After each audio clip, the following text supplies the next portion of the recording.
आज हम लोग विश्व के प्राचीन नवपाषाण युग की विशेषताओं पर चर्चा करेंगे। दोस्तों, नवपाषाण युग, जिसे नया पाषाण युग भी कहा जाता है, न्यूलिथिक एज भी कहा जाता है, मानव इतिहास का एक महत्वपूर्ण चरण है जो लगभग 10,000 से 4,000 ईसा पूर्व के बीच हुआ। यह युग मानव जीवन में गहरे बदलावों का प्रतीक है, जिसमें खेती की शुरुआत, अस्थायी निवास और सामाजिक संगठन के प्रारंभिक रूपों का विकास शामिल है। पहला विशेषता है कृषि का विकास।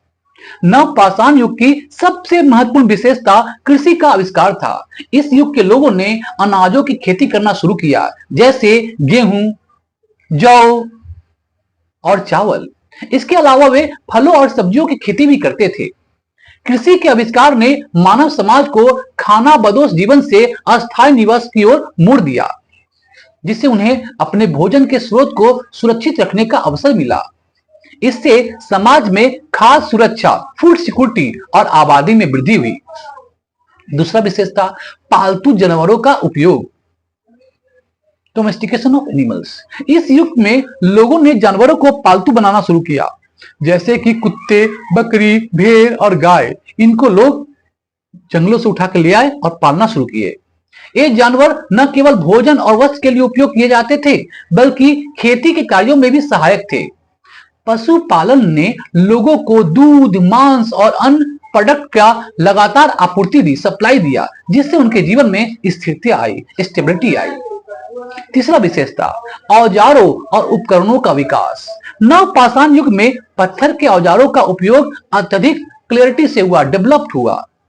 पत्थर की दराती, कुल्हाड़ी और छेनी जैसे औजारों का इन्वेंशन हुआ, आविष्कार हुआ, जिनसे खेती, शिकार और लकड़ी काटने के कार्यों को सुगम बनाया गया। इन औजारों की मदद से लोग अधिक प्रभावी ढंग से काम कर सके, जिससे उत्पादन क्षमता में वृद्धि हुई, प्रोडक्टिविटी में इंक्रीमेंट हुआ। चौथा पॉइंट, अस्थायी बस्तियों का स्थापना। नवपाषाण युग में अस्थायी बस्तियों का स्थापना हुआ, जो मानव इतिहास में एक महत्वपूर्ण मील का पत्थर था। लोग गुफाओं, मिट्टी के बने घरों और झोपड़ियों में रहने लगे। अब वो गुफा में नहीं रहते थे।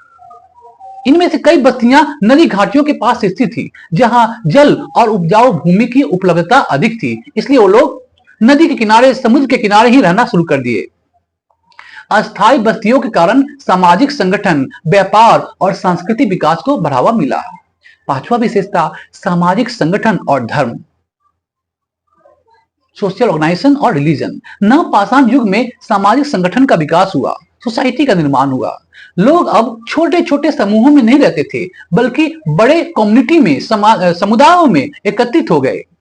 इसने समाज में नए प्रकार के संबंधों और भूमिकाओं को जन्म दिया। इस युग में धार्मिक आस्थाओं और अनुष्ठानों का भी विकास हुआ। लोग प्राकृतिक शक्तियों की पूजा करते थे और मृतक के लिए विशेष अनुष्ठान करते थे। धार्मिक विश्वासों और प्रथाओं ने समाज को एकजुट करने और एक सांस्कृतिक पहचान देने में महत्वपूर्ण भूमिका निभाई। छठा विशेषता, कला और वास्तुकला, आर्ट और स्कल्पचर। नवपाषाण युग में कला और वास्तुकला का विकास भी हुआ। इस युग में लोग मिट्टी के बर्तन बनाने लगे, जिन पर वे सुंदर चित्रकारी करते थे। इन बर्तनों का उपयोग न केवल दैनिक जीवन में किया जाता था, बल्कि धार्मिक अनुष्ठानों में भी किया जाता था।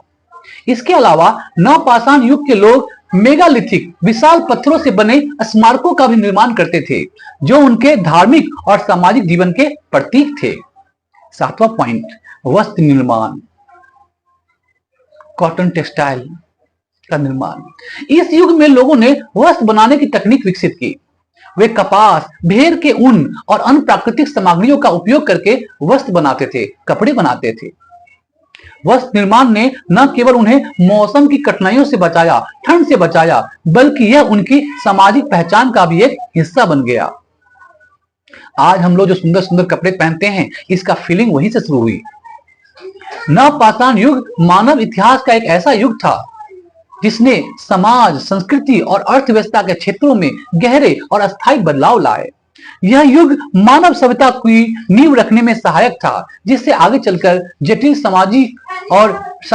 जटिल समाजों और राज्यों का विकास हुआ।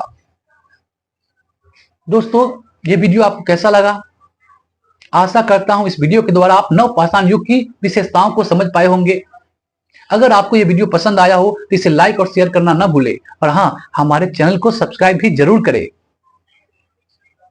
Thank you. जय हिंद।